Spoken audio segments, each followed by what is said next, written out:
அவருடைய செவிகள் அவர்கள் வேண்டுதலுக்கு கவனமா இருக்கிறது. ஆமென். அவருடைய செவிகள் நாம் ஜெபிப்பதற்கு அது கவனமா இருக்கு. அது கவனிச்சு கேட்டுக்கிட்டே இருக்கு. என் பிள்ளை என்ன சொல்றான் என்ன. ஆமென். வேதம் சொல்லுகிறது அவர் ஜெபத்தை கேட்கிற தேவன். ஆமென். நம்முடைய தேவன் ஜெபத்தை கேட்கிற தேவன். அவர் இன்னைக்கு உங்களுக்காக அவருடைய செவி எப்போதும் திறந்திருக்கு, கவனமா இருக்கு. எப்போ என் பிள்ளை வருவான், என்னோடு பேசுவான், இத கேட்பான்னு சொல்லி அவர் அவளோடு இருக்கிறார். அவர் எல்லாவற்றையும் ரெடி பண்ணி வச்சிருக்கிறார். கல்வாரி சிலுவையிலே நமக்காக ரத்தம் சிந்தி எல்லா ஆசீர்வாதத்தையும் அவர் ஏற்கனவே ஆயத்தம் பண்ணி வச்சிருக்கிறார். ஆனா நம்ம எப்போ வந்து கேட்போம்னு சொல்லி அவர் ஆசையோடு காத்திருக்கிறார். ஆமென். ஆமென். ஆண்டவருடைய சமூகத்துக்கு நம்ம வந்து அவரிடத்துல நம்ம பேசும்போது, வாயை திறந்து அறிக்கை பண்ணும்போது, நாம் விசுவாசிக்கிறதை அறிக்கை பண்றதுல உறுதியாருங்கள் என்று வேதம் சொல்லுகிறது. அறிக்கை பண்ணும் போது நம்முடைய வாழ்க்கையில் அற்புதங்கள் நடக்கும். நீதிமான் கூப்பிடுதலுக்கு முதல்ல வாசிக்கலாம். நீதிமான் கர்த்தருடைய கண்கள் நீதிமான்கள் மேல் நோக்கமா, கர்த்தருடைய கண்கள் நீதிமான்கள் மேல் நோக்கமா இருக்கிறார். ஆமென். கர்த்தர் என் மேல் நோக்கமா இருக்கிறார். சொல்லுங்க. ஆமென். கர்த்தர் என் மேல நோக்கமா இருக்கிறார். ஆமென். ஒருவேளை உங்களை மனுஷர்கள் கேர் பண்ணாம இருக்கலாம், உங்க பெற்றோர்கள் உங்களை கேர் பண்ணாம இருக்கலாம். ஆண்டவர் உங்க மேல நோக்கமா இருக்கிறார். ஆமென். அவர் உங்கள் பட்சத்தில் இருந்து உங்களை கண்ணோக்குவேன் என்று வேதம் சொல்லுகிறார். இன்னைக்கு அவருடைய கண்கள் உங்களை பார்த்துக்கிட்டே இருக்கு. நீங்க போற இடத்துல எல்லாம் ஆண்டோடைய கண்கள் உங்களை பார்த்துட்டே இருக்கு. ஒருவேளை உங்க பிள்ளைங்க தூரத்துல இருக்கலாம், நீங்க நினைக்கல என் பிள்ளைங்க என்ன சூழ்நிலை இருக்காங்களோன்னு சொல்லி கலங்கலாம். ஆனா கர்த்தருடைய கண்கள் அவங்கள பார்த்துட்டே இருக்கு. ஒருவேளை உங்க கண்கள் பார்க்க முடியாம இருக்கலாம். ஆண்டோடைய கண்கள் நீதிமானை, ஆண்டோடைய கண்கள் மேல் கர்த்தருடைய கண்கள் நோக்கமா இருக்கு. அவர் நோக்கி பார்க்கிறார். ஆமென். அவர் நோக்கி பார்க்கிறார். ஆமென். நம்முடைய பிள்ளைங்கள் அவர் நோக்கி பார்க்கிறாராம். ஆமென். அப்படிப்பட்ட அன்புள்ள தகப்பன். ஆமென். எவ்வளவு அன்புள்ள தேவன் நமக்கு இருக்கிறார். ஆமென். அவருடைய செவிகள் நம்முடைய சத்தத்திற்கு எப்போது அது திறந்தே இருக்கு. அது எப்போது அது திறந்தே இருக்கு என்று வேதம் சொல்லுகிறது. ஆமென். தீமை செய்கிறவர்களுக்கோ கர்த்தருடைய முகம் விரோதமா இருக்கு. ஆமென். உங்களுக்கு யார் யார் தீமை செய்யறாங்களோ, தீமை செய்ய நினைக்கிறாங்களோ, அவங்களுக்கு விரோதமா கர்த்தருடைய முகம் எப்போது விரோதமா இருக்கும். ஆமென். உங்க மேல அவர் பட்சமா இருக்கிறாரு. ஆனா உங்க சத்துருக்களுக்கு விரோதமா அவருடைய கோபம் பற்றி எரிகிறது. வேதம் சொல்லுகிறது அவர் நமக்கு அடைக்கலமா இருக்கிறார், ஆனா சத்துருக்களுக்கு பட்சிக்கிற அக்னியா இருக்கிறார் என்று வேதம் சொல்லுகிறது. ஹல்லேலூயா. நம்முடைய தேவன் எவ்வளவு நல்லவர். தொடர்ந்து வாசிக்கலாம். அடுத்த வசனம். நீங்கள் நன்மை பின்பற்றுகிறவர்களாகி உங்களுக்கு தீமை செய்கிறவன் யார்? நீங்கள் நன்மையை பின்பற்றும் போது உங்களுக்கு ஒருத்தனுமே தீமை செய்ய முடியாது. ஆமென். என் அன்பிற்குரியவர்களே, நம்முடைய வாழ்க்கையில நல்ல காரியத்தை நம்ம பின்பற்றோம். நன்மையாகிய தேவன் இயேசு, நல்ல தேவன் இயேசுவை நாம் பின்பற்றும் போது, நல்லவரை பின்பற்றும் போது, நன்மையான காரியங்கள் அவருடைய வார்த்தையை, அவருடைய வசனத்தில் எத்தனையோ நன்மையான காரியங்கள் நமக்காக எழுதி கொடுத்திருக்கிற அந்த வார்த்தையை நாம் பின்பற்றும் போது நம்முடைய வாழ்க்கையில நமக்கு ஒருவனும் தீமை செய்ய முடியாது. ஆமென். நீங்கள் நன்மையை பின்பற்றும் போது உங்களுக்கு தீமை ஒருவனும் தீமை செய்ய முடியாது. ஆமென். தொடர்ந்து வாசிக்கலாம். நீதி நிமித்தமாக நீங்கள் பாடுபட்டால் பாக்கியவான்களாக இருப்பீர்கள். நீங்கள் நீதி நிமித்தம் துன்பப்பட்டால் பாக்கியவான்களா இருக்கிறீர்கள். அவருடைய பயமுறுத்தலுக்கு பயப்படாமலும் கலங்காமலும் இருங்க. நீங்க பயப்படாதீங்க, கலங்காதீங்க. ஆமென். நீங்கள் நீதி நிமித்தம் துன்பப்படுறீங்களா? பாக்கியவான்கள். ஆமென். நீங்க ஒருவேளை நல்ல காரியத்தை செய்து, தேவனுக்காக வைராக்கியமா நல்ல காரியங்களை செய்து ஒருவேளை நீங்க பாடுபட்டு இருக்கலாம். ஆனா வேதம் உங்களை பார்த்து சொல்லுது நீங்கள் பாக்கியவான்கள். அவர்களுடைய பயமுறுத்தலுக்கு அஞ்சாதீங்க, கலங்காதீங்க. ஏன்னா அவருடைய முகம், ஆமென், அவருடைய கண்கள் நம்ம மேல நோக்கமா இருக்கு, நம்மளை பார்த்துக்கிட்டே இருக்கிறார். எனவே யார் உங்களுக்கு விரோதமா பேசலாம், எழும்பி பேசலாம், என்ன சொல்லலாம், நீங்க பயப்படாதீங்க, கலங்காதீங்க. ஆமென். வேதம் சொல்லுகிறது அவர்களோடு இருக்கிறது மாம்ச பயம், நம்மளோடு இருந்து நம்முடைய யுத்தத்தை நடப்பிக்க நம்மோடு கூட இருக்கிறவர் நம்முடைய தேவனாகிய கர்த்தர். ஆமென். கர்த்தர் நமக்காக யுத்தம் பண்ணுவார். நீங்கள் சும்மா இருப்பீர்கள். ஆமென். நீங்கள் அமர்ந்திருந்து நானே தேவன் என்று அறிந்திருங்கள், நான் பூமியிலே உயர்ந்திருப்பேன். ஆமென். அவர் இந்த நாள்ல உங்களை பார்த்து சொல்றாரு, நீ பயப்படாத. ஆமென். நான் உன் கூட இருக்கேன், நான் உன் பட்சத்துல இருந்து உன்னை கண்ணோக்குவேன். என்னுடைய செவிகள் உன் கூப்பிடுதலுக்கு எப்போதும் திறந்திருக்கு. ஆமீன். உன் மேல நான் பட்சமா இருந்து உன்னை கண்ணோக்கிட்டே இருக்கிறேன். என் கண்கள் உன் மேல நோக்கமா இருக்கு. உன்னை பார்த்துக்கிட்டே இருக்கிறேன். நீ என்ன செய்யற, நீ எங்க இருக்கிற, நீ எந்த பிரச்சனையில இருக்க, உனக்கு விரோதமா எவன் கண்ணி வைக்கிறான், உனக்கு விரோதமா எவன் சதி ஆலோசனை பண்றான்னு சொல்லி நான் பார்த்துக்கிட்டே இருக்கேன். உனக்கு எதிரா ஒருத்தனை ஒண்ணும் பண்ண முடியாது. ஏன்னா உன்னோடு கூட இருக்கிறது நான். ஆமென். Thank you Jesus. நல்ல கரங்களை தட்டி அப்படி அந்நிய பாஷையில துதிக்கும் போது எல்லாம் கட்டு உடையுது உடையுது உடையுது.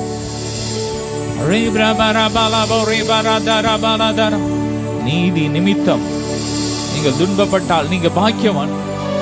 வேதம் சொல்லுகிறது பரலோகத்துல உங்கள் பலன் மிகுதியா இருக்கும். பரலோகத்துல உங்கள் பலன் மிகுதியா இருக்கும். நீங்க ஆண்டவருக்காக பாடுகளை பொறுமையோடு சகிக்கும் போது, அவருடைய நாமத்தின் நிமித்தம் நீங்கள் நிந்தையை சகிக்கும் போது, பரலோகத்துல உங்கள் பலன் மிகுதியா இருக்கும். உங்களுக்கு மிக நிறைவான பலனை கர்த்தர் வைத்திருக்கிறார். என் அன்பிற்குரியவர்கள், எனவே பாடுகள் வரும்போது சோர்ந்து போயிராய். பொல்லாத மனிதர்கள் உங்களுக்கு விரோதமாய் பேசும்போது, எழுதும்போது நீங்க பயப்படாதீர்கள். ஏன்னா உங்களை கண்ணோக்கிற ஒரு தேவன் உண்டு. ஆமென். அழகான கண்கள் என்னை கண்டதாலே முடிந்ததென்று நினைத்த நானும் உயிர் வாழ்கின்றேன்.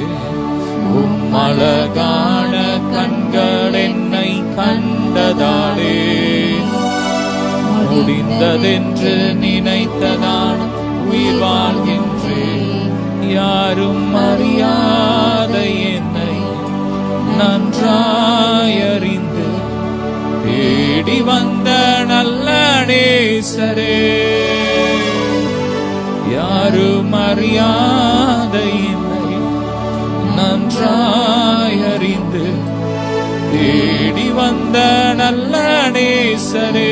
அழகான கண்கள், அழகான கண்கள் என்னை கண்டதாலே முடிந்ததென்று நினைத்த நான் உயிர் வாழ்கின்றேன். சொல்லுங்க, அப்பா என்ன கண்ணோக்கிட்டே இருக்கிறார். அவருடைய கண்கள் என்ன பார்த்துட்டே இருக்கு. நீதிமான்கள் ஆமீன் கூப்பிடும் போது என் செவிகள் எப்போதும் திறந்திருக்க ஆண்டவர் சொல்றார். தொடர்ந்து வாசிக்கலாம். கர்த்தராகிய தேவனை உங்கள் இருதயங்களில் பரிசுத்தம் பண்ணுங்கள். கர்த்தராகிய தேவனை உங்க இருதயங்கள்ல பரிசுத்தம் பண்ணுங்கள். ஆமென். கர்த்தராகிய தேவன் அவரையே நினைச்சு, அதுதான் பரிசுத்தம். ஆமென். அவரே நமக்கு பரிசுத்தம். கிறிஸ்துவே நமக்கு பரிசுத்தம். அவரையே நினைச்சு அப்படியே ஆவியில ஜெபிக்க ஜெபிக்க நம்ம பரிசுத்தமாக்கப்படுறோம். ஆமென். நம்முடைய சிந்தை ஒருமனப்படுத்தி அவரையே தியானிக்கும் போது, அவருடைய வேதத்தை நாம் தியானிக்கும் போது நாம் பரிசுத்தமாக்கப்படுகிறோம். கல்வாரி சிலுவை நாம் நோக்கி பார்க்கும் போது அவர் சிலுவையில இருந்து வடிந்த அந்த ரத்தம் நம்மை தூய்மையாக்குகிறது. ஆமென். ஏற பெற்ற ரத்தமே அவர் வீணாவி நின்று பாயுதே. விலையேற பெற்றோனாய் உன்னை மாற்ற விலையாக இந்தனரே. விலையேற பெற்றோனாய் உன்னை மாற்ற விலையாக இந்தனரே. கர்த்தராகிய தேவனை உங்க இதயத்தில் அவரையே பரிசுத்தப்படுது. ஆமென். அவரை மூலமா தான் பரிசுத்தமாக்க முடியும். வேதம் சொல்லுகிறது, என்னால் அன்றி உங்களால் ஒன்றுமே செய்ய முடியாது, உங்களால கனி கொடுக்க முடியாது. அவரோடு இணைஞ்சி இணைஞ்சி இணைஞ்சி இணைஞ்சி இணைஞ்சி நம்ம பரிசுத்தமாக்கப்படுறோம். ஆமென். செடியோடு செடி பரிசுத்தமா இருக்கும் போது, வேர் பரிசுத்தமா இருக்கும் போது, அதுல ஒரு கிளைய ஒட்ட வச்ச அந்த கிளையும் பரிசுத்தமாயிரும். அதுதான் கிறிஸ்தவ வாழ்க்கை. வேறாகிய கிறிஸ்து பரிசுத்தமா இருக்கிறார். அவரோடு இணைக்கப்பட்ட ஒரு வாழ்க்கை, அவரோடு சஞ்சரிக்கிற ஒரு வாழ்க்கை வாழும்போது நாம் தூய்மையாக்கப்படுகிறோம். இந்த உலகத்தின் எந்த அசுத்தங்களும், எந்த வியாதிகளும், எந்த குப்பையும் நமக்குள்ள வர முடியாது. கர்த்தராகிய தேவனை உங்கள் இருதயத்துல பரிசுத்தப்படுத்துங்க. உங்க இருதயம் அவரையே நினைக்கட்டும். உங்க சிந்தையெல்லாம் அவரால நிரம்பட்டும். எண்ணமெல்லாம் அவரா மாறட்டும். எண்ணமெல்லாம் ஏக்கமெல்லாமே உன் சித்தம் செய்வது அதே எண்ணமா இருக்கணும். என்னெல்லாம் இயேசு. ஆமென். சிந்தனை எல்லாம் இயேசு. எப்போதும்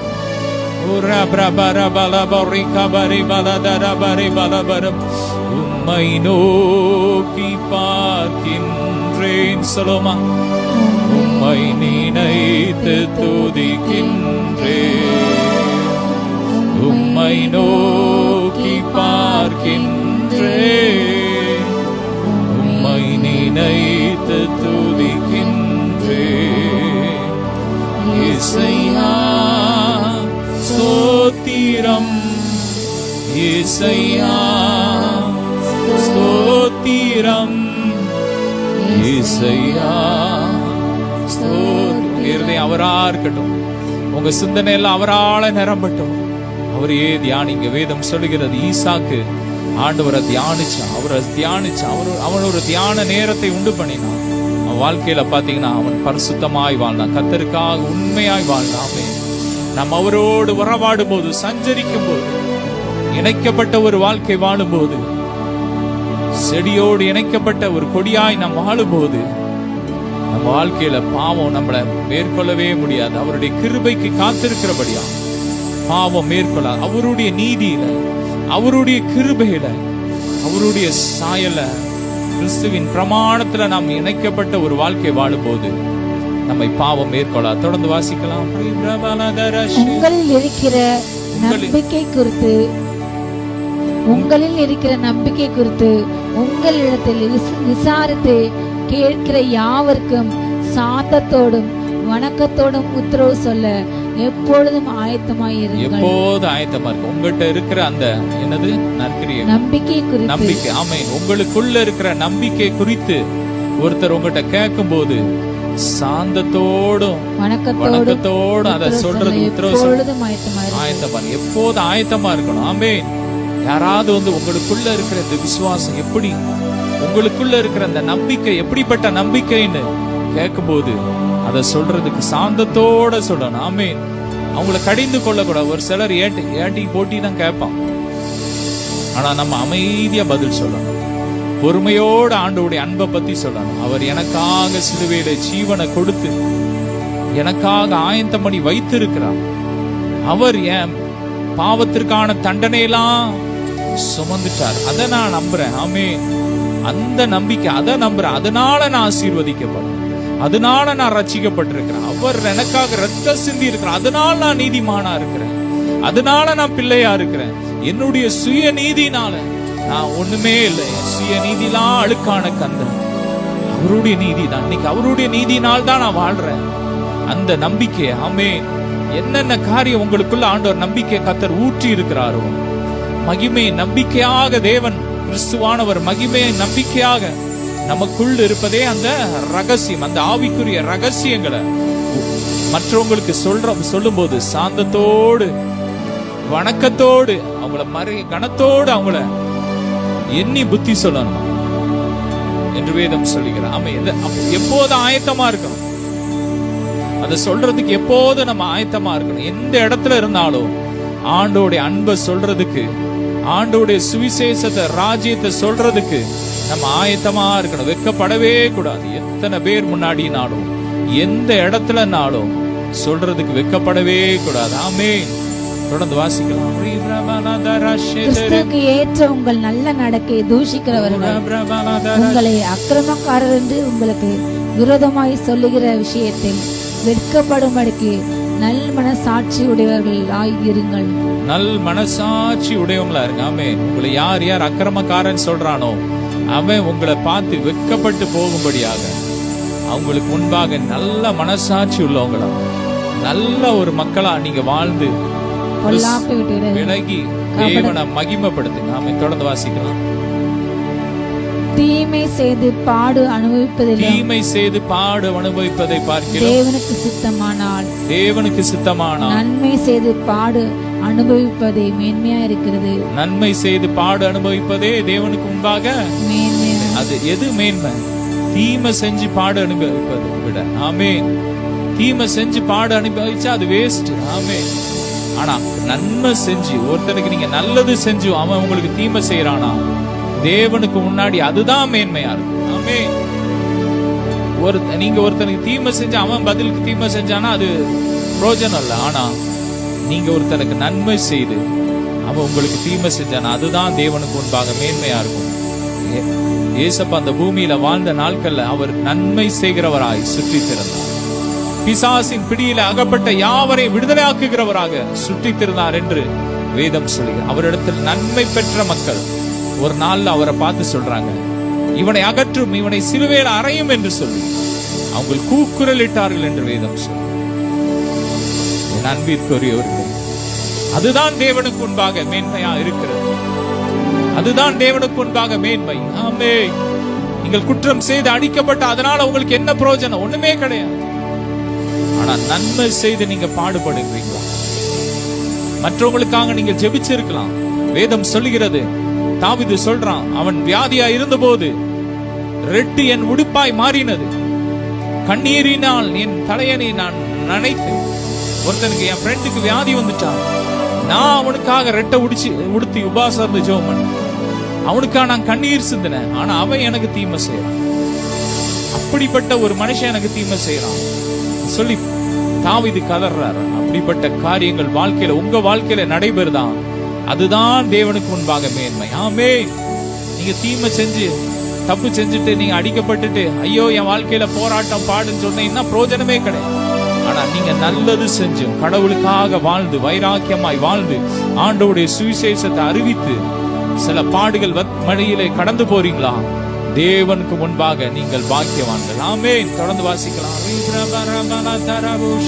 ஏனெனில் கிறிஸ்துவும் நம்மை தேவனிடத்திலே சேர்க்கும்படி அநீதி உள்ளவர்களுக்கு பதிலாக நீதி உள்ளவராய் பாவங்கள் நிமித்தம் ஒரு தரம் பாடுபட்டார். அவர் மாம்சத்திலே கொலையுண்டு ஆவியிலே உயிர்ப்பிக்கப்பட்டார். மாம்சத்திலே கொலையுண்டு ஆவியிலே உயிர்ப்பித்தார். தேவனும் அவர் எப்படி பாடுபட்டார்? தேவனிடத்தில் சேர்க்கும்படி, நம்மை தேவனிடத்தில் சேர்க்கும்படி அநீதி உள்ளவர்களுக்கு பதிலாக நீதி உள்ளவராய் பாவங்கள் நிமித்தம் ஒரு தரம் பாடுபட்டார். ஒரு தரம் போதும். நம்மை தேவனிடத்தில் சேர்ப்பதற்காக அவர் சிலுவையில பாடுபட்டார். எவ்வளவு அன்பு பாருங்க. ஒருவன் நல்லவனுக்காக ஒருத்தர் ஜீவனை கொடுக்கலாம். ஆனா நாம் பாவிகளா இருக்கையில் கிறிஸ்து நமக்காக மரித்ததினால் தேவன் நம்மேல் வைத்த தம்முடைய அன்பை வெளிப்படுத்தினார் என்று வேதம் சொல்லுகிறது. நம்மை தேவனிடத்தில் சேர்ப்பதற்காக அவர் நீதி உள்ளவராய் மரித்தார். ஏதோ அவன் பாவம் செஞ்சு மரிக்கல. கிறிஸ்து ஏதோ தப்பு செஞ்சு மரிக்கல. வேதம் சொல்லுகிறது, என்னில் பாவம் உண்டு என்று ஒருவன் என்னை குற்றம் சுமத்த முடியுமான்னு ஆண்டவர் கேட்கிறார். அவரை காட்டி கொடுத்த யூதாஸ் போய் சொல்றான், குற்றமில்லாத இரத்தத்தை காட்டி கொடுத்ததினால் நான் பாவம் செய்தேன். பிலாத்து சொல்றான், இவரில் நான் ஒரு குற்றமும் காணவில்லை என்று சொல்லி அவன் கையை கழுவிட்டான். இவருடைய இரத்த பழிக்கு நாம் பாத்திரன் கிடையாது, ஏன்னா இவர்கிட்ட தப்பே கிடையாது. காரணமே இல்லாம இவரை நீங்க சிலுவையில அறைய என்ன தூண்டுறீங்க, வேற வழி இல்லாம நான் பண்றேன் இருந்தாலும் அப்படின்னு சொல்லி அவன் கையை கழுவிட்டான். என் அன்பிற்குரியவர்களே, அவர் நீதி உள்ளவராய் சிலுவையிலே மரித்தார். ஆமென். அந்த வசனத்துல போட்டிருக்கு. அவர் தொடர்ந்து வாசிக்கலாம். மாம்சத்திலே கொலையுண்டு ஆவியிலே உயிர்ப்பிக்கப்பட்டார். மாம்சத்திலே கொலையுண்டு ஆவியிலே உயிர்ப்பிக்கப்பட்டார். அவர் மாம்சத்துல அவரை கொண்டாங்க, உடனே ஆவியில உயிர்ப்பிக்கப்பட்டார். ஆமென்.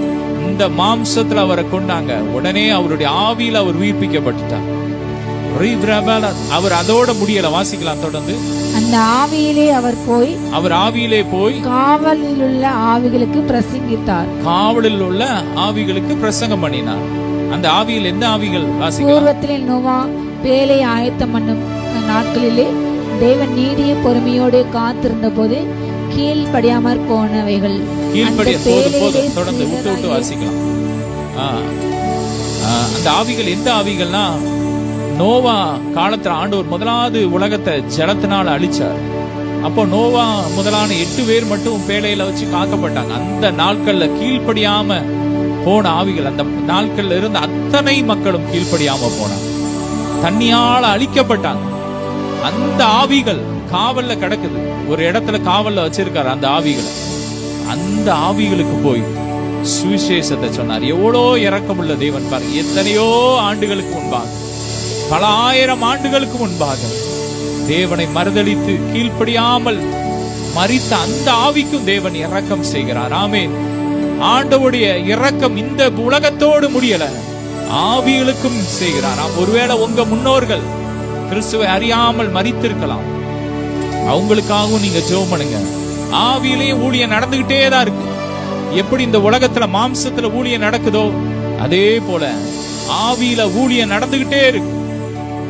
அவர் ஆவியில போய் அவங்களுக்கெல்லாம் சுவிசேஷத்தை பிரசங்கித்தார். ஆமென். ஆவியில உயிர்ப்பிக்கப்பட்டார்.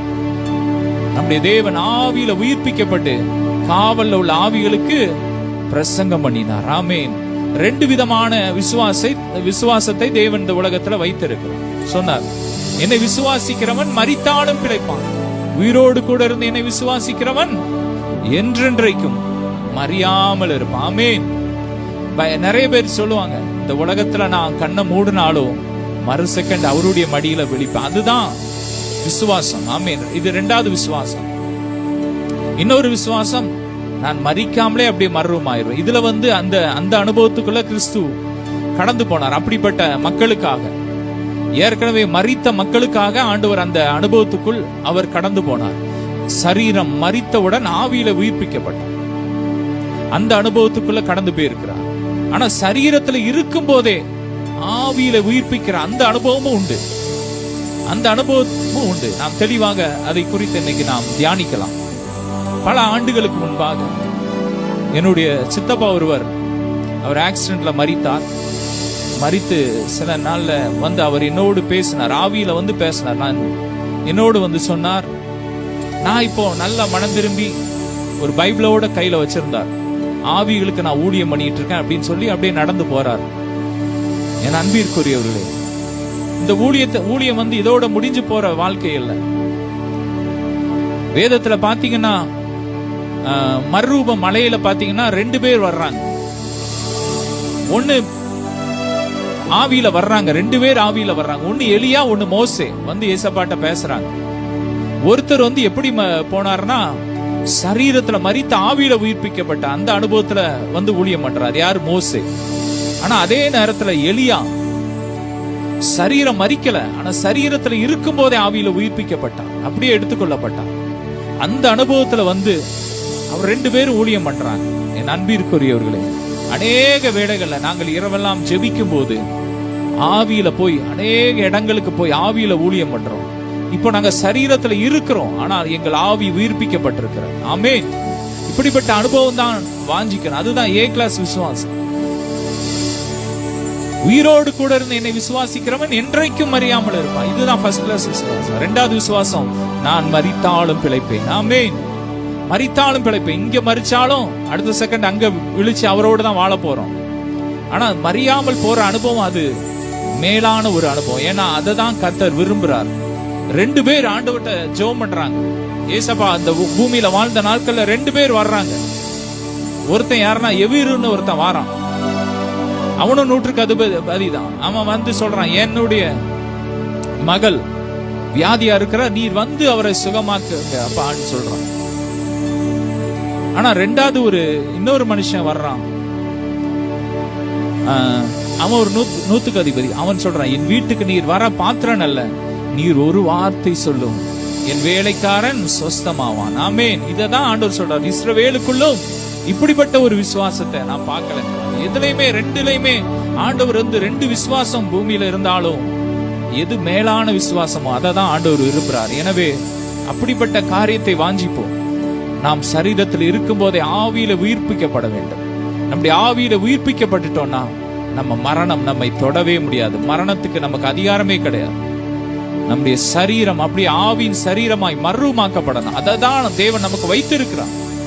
ஜீவனையும் அழியாமையும் அவர் ஆமென் சுவிசேஷத்தின் மூலமாக வெளியரங்கமாக்கிட்டார். எதை நம்ம விசுவாசிக்கிறோம், எதை நீங்க விசுவாசிக்கிறீங்க, அதுதான் உங்க வாழ்க்கையில செயல்படும். ஏனோக்கு விசுவாசித்தான், அவன் மரணத்தை காணாமல் எடுத்துக்கொள்ளப்பட்டான். அவன் தேவனோடு சஞ்சரித்தான், அவனோடு உறவாட உறவாட உறவாட உறவாட மரணமில்லாத சரீரமா நம்முடைய சரீரம் மறுமாக்கப்படும். அவர் ஆவியிலே என்ன பண்ணாரு? உயிர்ப்பிக்கப்பட்டு காவலில் இருக்கிற ஆவிகளுக்கு பிரசங்கிக்கப்பட்டார். தொடர்ந்து வாசிக்கலாம்.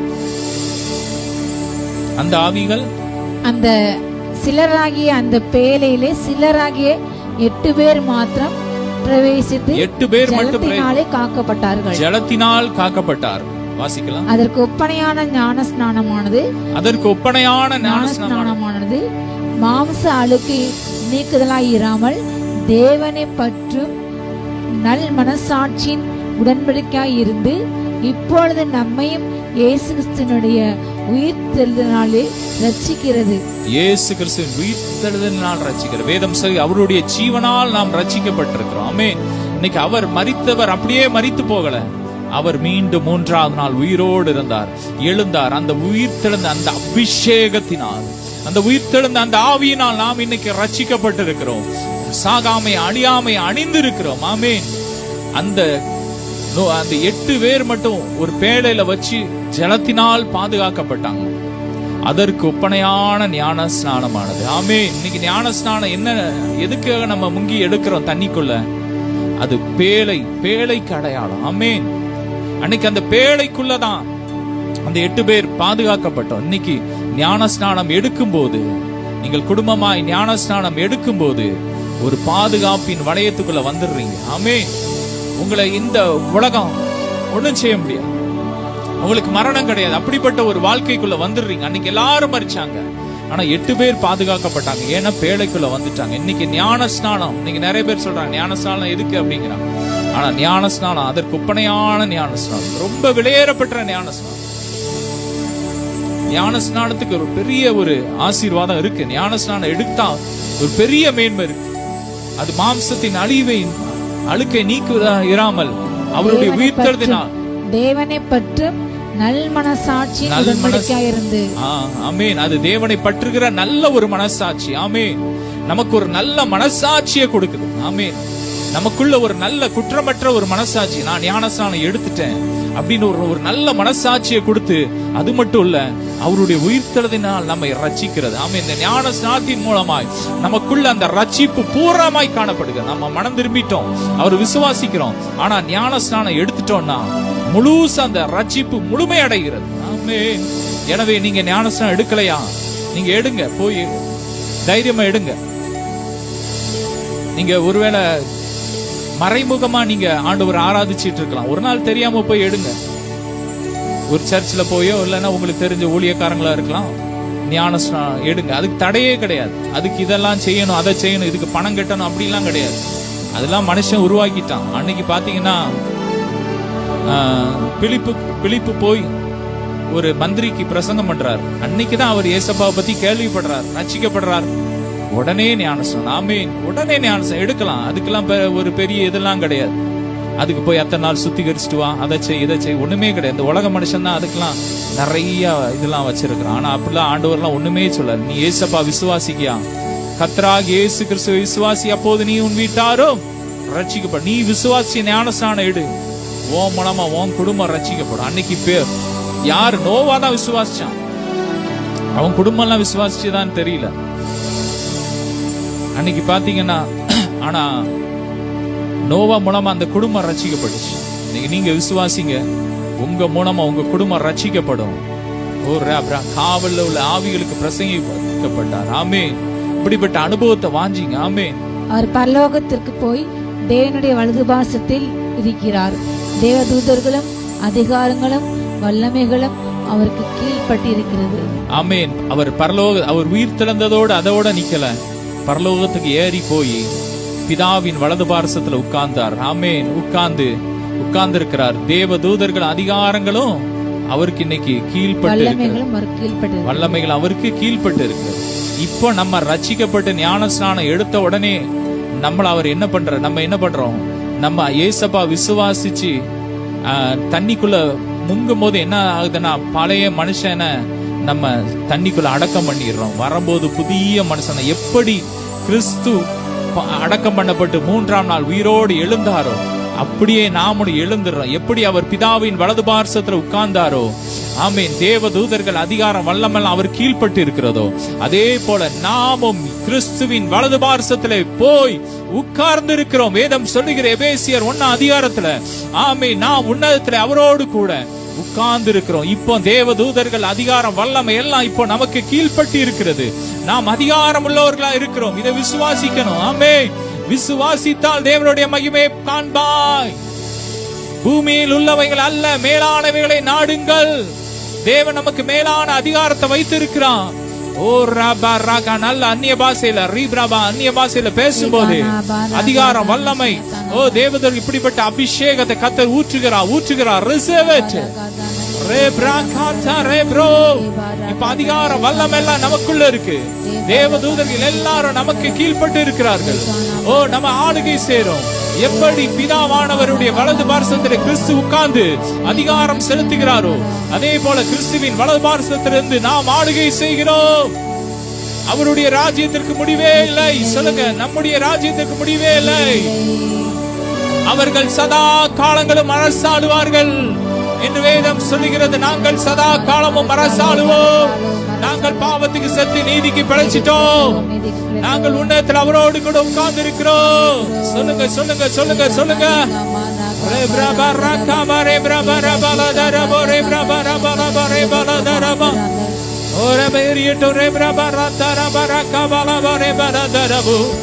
நல்ல நல்ல நல்ல ஆவியில ஆவியில ஆவியில ஆவியில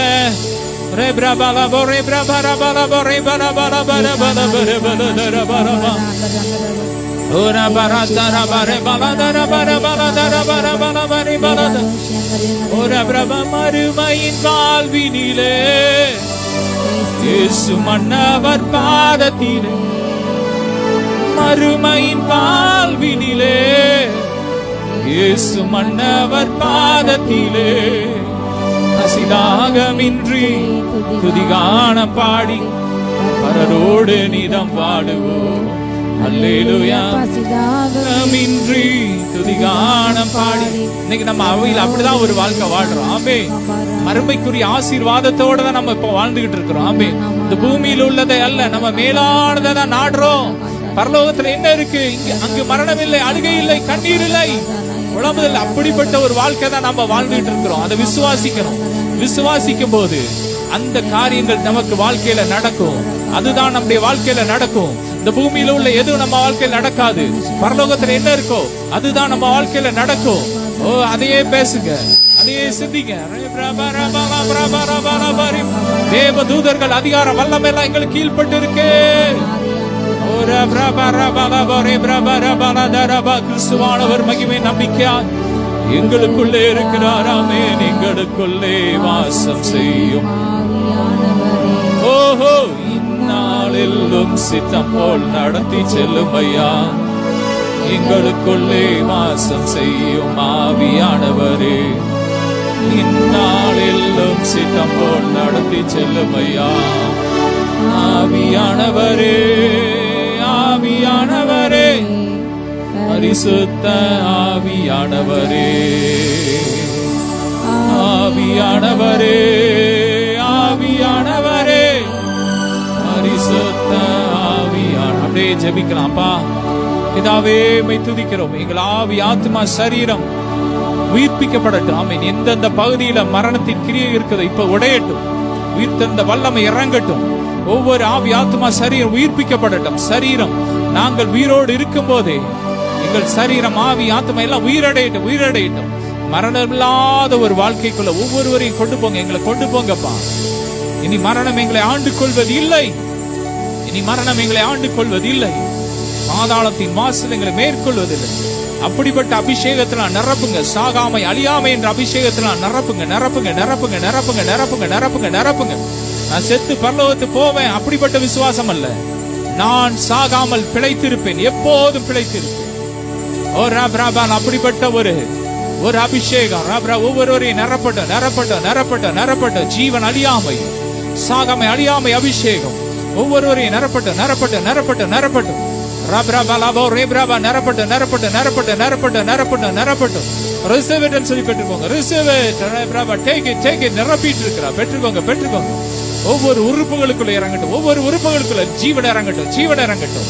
அவருடைய உயிர்த்தெழுதலினால் நாங்கள் ரட்சிக்கப்பட்டிருக்கிறோம். கிறிஸ்துவின் ஞானஸ்நானத்தினாலே நாங்கள் ரட்சிக்கப்பட்டிருக்கிறோம். ஓ, ஞானஸ்நானம் எடுக்காதவங்க உடனே ஞானஸ்நானம் எடுக்க நாங்கள் ஒப்பு கொடுக்கட்டும். அதற்கான வழியை உண்டு பண்ணுங்க. ஒவ்வொருவரையும் ஆசீர்வதி. ஓ ரபரபாலா, ஒவ்வொருவரையும் ஆசீர்வதிங்க.